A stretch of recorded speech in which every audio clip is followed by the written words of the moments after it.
মিলিয়নেরও বেশি মানুষের কাছে লিমিটেড ট্রান্সপোর্টেশন আছে, তার মানে প্রায় অর্ধেক জনসংখ্যা।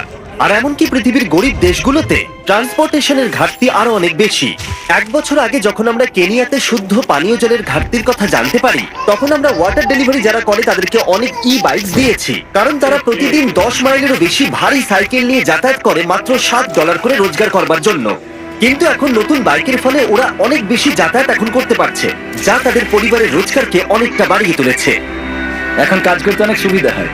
আর এখানকার সম্প্রদায়ের উপর এর প্রভাব দেখবার পরে আমরা আমাদের পার্টনার ইলেকট্রিক বাইকের কাছে গেলাম সাহায্য চাইতে। এটা মনে করে যে ওরা আমাদের 13টা বিচ ফিলান্থ্রপি ভিডিওসকে স্পন্সর করেছে। আর আমার মনে হয় আপনারা শুনে অবাক হবেন না যে ওরা $6 লাখ ইলেকট্রিক বাইক ডোনেট করেছে। আর তারপর আমরা আপনাদেরকে এমন একজন মানুষকে নমিনেট করতে বলেছি যার জীবনে ট্রান্সপোর্টেশনের অত্যন্ত প্রয়োজন আছে। আর প্রয়োজনীয় মানুষদের অনেক অনেক ভিডিও পাওয়ার পরে আমরা সেগুলোকে গিভঅ্যাওয়ে করার জন্য খুবই এক্সাইটেড হয়ে উঠেছিলাম।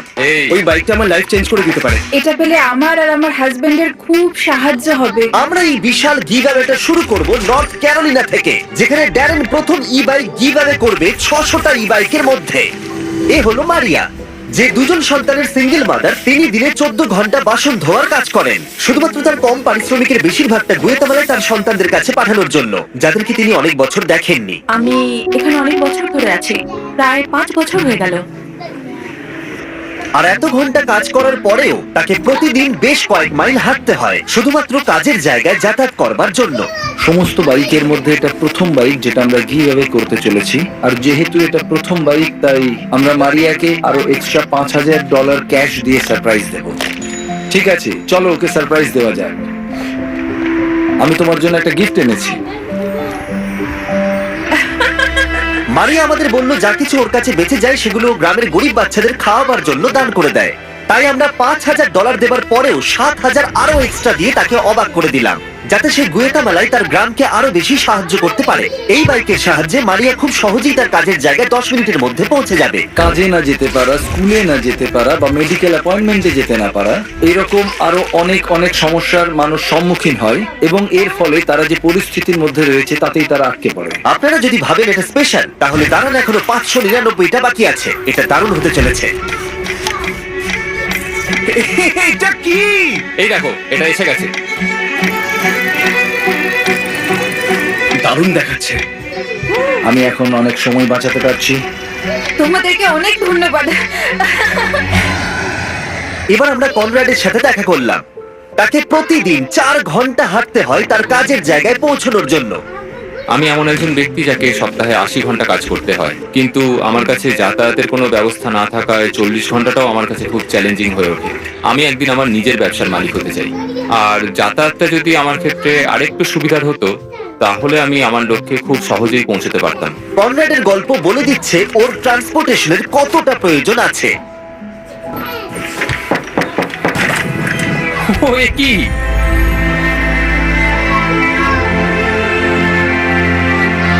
এই বাইকটা এখন থেকে প্রতিদিন কনরাডের 3 ঘন্টা সময় বাঁচিয়ে দেবে। এখন থেকে আমার যাতায়াত নিয়ে আর কোনো সমস্যা রইল না। এবার আমি আমার জীবনের পরবর্তী লক্ষ্যের দিকে এগিয়ে যেতে পারবো। আমার বিশ্বাস হচ্ছে না যে এখনো 400টারও বেশি বাইক বাকি আছে। এই নাও।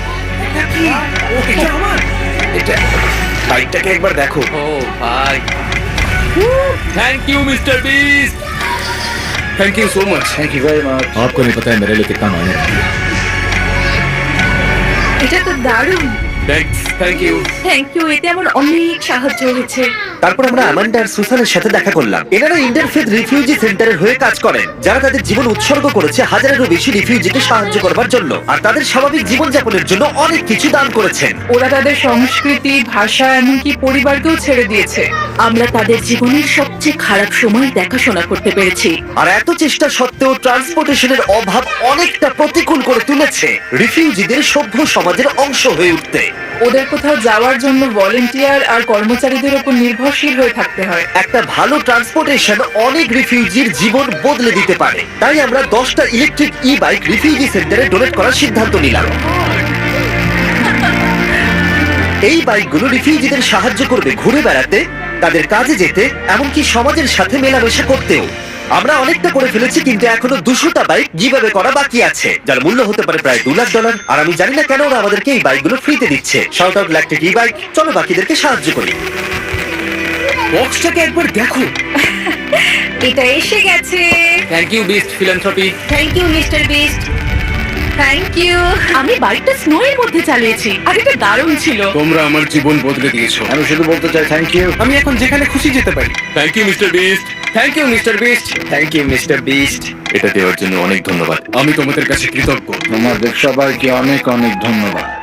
আর এখন সময় আমাদের শেষ ই বাইকটা দেবার। এই হলো রেজনাল্ড। ইনি 12 বছরেরও বেশি এই কমিউনিটি সেন্টারে আছেন আর মানুষদেরকে সাহায্য করছেন। আমি আমার মেয়েদের আর আমার নাতি নাতনিদের কাছ থেকে অনুপ্রেরণা পাই। আপনি ভালো কিছু করলে আপনি তার ভালো ফলই পাবেন। আর যদিও তিনি চারপাশের মানুষদের উপরে তার ভালো কাজের প্রভাব বিস্তার করছেন, তবু তাকে প্রতিদিন কাজে যাওয়ার জন্য 1 ঘন্টা হেঁটে বাস স্টপে পৌঁছতে হয়। আমি যদি এটার বদলে ট্রান্সপোর্টেশনের অন্য ব্যবস্থা পেতাম তাহলে সেটা খুবই ভালো হতো। আমি আরো তাড়াতাড়ি বিভিন্ন কাজগুলো করতে পারতাম আর আমি বাচ্চাদের সাথেও আরো বেশি সময় কাটাতে পারতাম। একটা ভালো ট্রান্সপোর্টেশন পেলে রেজনাল্ড তার পরিবারের সাথে বেশি সময় কাটাতে পারবে। ওয়াও!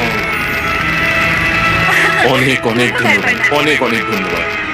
ইলেকট্রিক ই বাইকের এই অসামান্য ডোনেশনের ফলে আমরা সুযোগ পেয়েছি মানুষকে সেই অপরচুনিটি দেওয়ার, যাতে তারা তাদের যাতায়াত ব্যবস্থাকে আরো মসৃণ করে তুলতে পারে। ইলেকট্রিক ই বাইক প্রতিবারের মতো এবারেও এগিয়ে এসেছে। যদি ওরা কিছু চায় না, শুধু মানুষদেরকে সাহায্য করতে ওরা আমাদের সাহায্য করে। আর এই ভিডিওতে ওরা আমাদের $6 লাখ বাইক দিয়েছে। আর আপনারা যদি ভাবেন সত্যিই কোনো ব্র্যান্ড মানুষদের সাহায্য করার কথা ভাবে কিনা, তাহলে আপনারা ইলেকট্রিক ই বাইকের কথা মনে করবেন। যদি কোনো ব্র্যান্ডকে আপনি সাহায্য করতে চান, তাহলে এদেরকে করুন, আমাদের সাবস্ক্রাইব করুন, না হলে ড্যারেন কাঁদবে। প্লিজ আমাকে কাঁদতে দিও না।